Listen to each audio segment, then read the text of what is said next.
Айыл чарба тармагына быйыл өзгөчө көңүл бурулуп, ири каражаттар бөлүнүп жатат. Жер иштеткен дыйкандарга жана мал баккандарга жеңилдетилген насыялар ушул жумадан тарта бериле баштады. Бул багытта Жоробай Аксакал банкка кезекке туруп 1 миллион сом насыя алууга ниеттенүүдө. Ал буга чейин коммерциялык банктардын пайызы көп насыяларын колдонуп жүргөн. Бүгүн Садыр Жапаровдун немеси чыгып турат физиктабы. Кредит боюнча мен окудум. Окуган үчүн анан келдим да. Процент аз экен да, мен 18-20%тен бери мурун иштетип жүргөмүн. Мен мына 6% деген үчүн арзаныраак. Анан балдарга мал кылып берейин. Үйдө бекерлеп отурушатларга.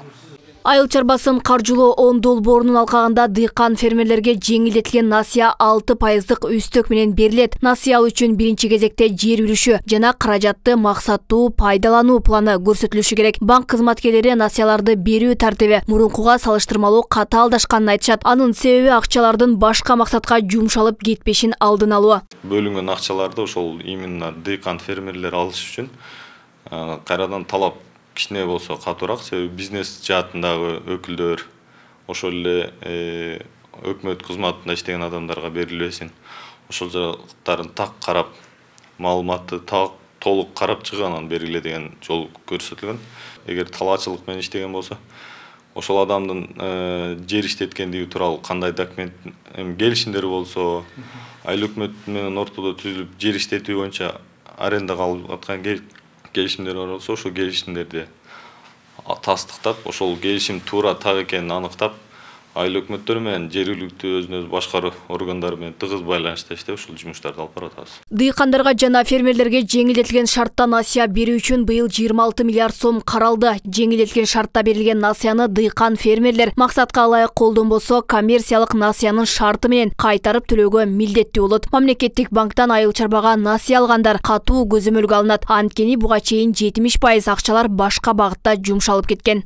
Фермерлерге, үрөнчүлүк чарбаларга, дыйкандарга, мал чарбасына 6%тен кредит бергиле деп туруп, атайын министрлер кабинетинин башына тапшырманы берип, өзү көзөмөлгө алып атат.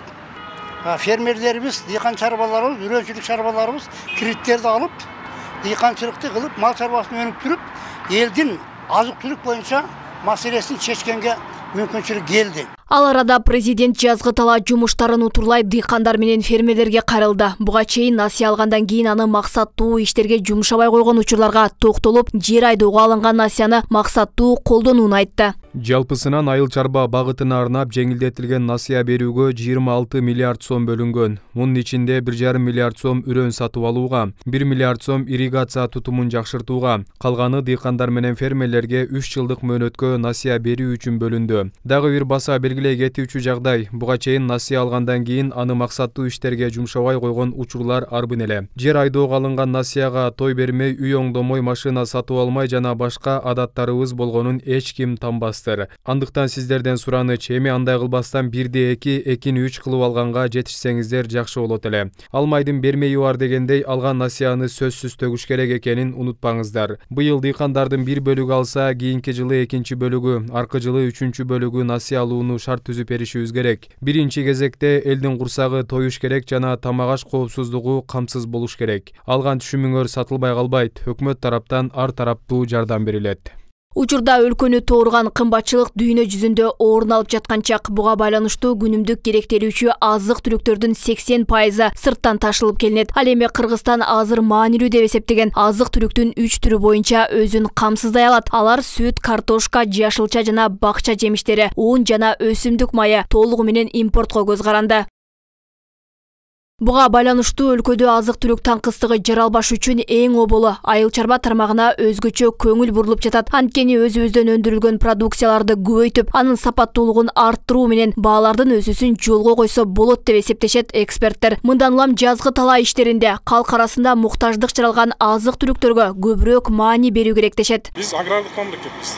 Агрардык болгондон кийин демек ошол мүмкүнчүлүк болушунча канча ал кайракы жер болобу, сууга жер болобу, аны иштетүү маселелерин ойлонушубуз керек. Анан жөн эле иштетип калбастан сапаттуу продукция алуу маселесин, анан ошол алынган продукцияны реалдуу сатуу жолдорун, каналдарын издешибиз керек да, пайда алууну издешибиз керек. Анан эң негизги биздин биринчи ошол өзүбүздүн ички талабыбызды кандыруу маселесин ойлонушубуз керек. Бул баягы комплекстүү иш аракет болуш керек. Мамлекет тарабынан да, дыйкандар тарабынан да, жер жетиштетүүчүлөр тарабынан дагы жасала турган иш аракет. Учурда Ош шаарында көрктөндүрүү иши жанданып, көчөттөр тигиле баштады. Каланын ар тарабына 11 миңдик павловня дарага отургузулду. Көчөттөрдү коңшу Андижан облусу 2-Борбор калага белек катары жиберген. Аталган дарактын өзгөчөлүгү тез өсүп, тез жетилет. Ысыкка чыдамдуу жана сууну аз талап кылган бул павловня дарага Ош шаарынын климатына ыңгайлуу дешет. Учурда өлкө аймагында жазгы талаа иштери жанданып, даярдыктар кызуу жүрө баштаган.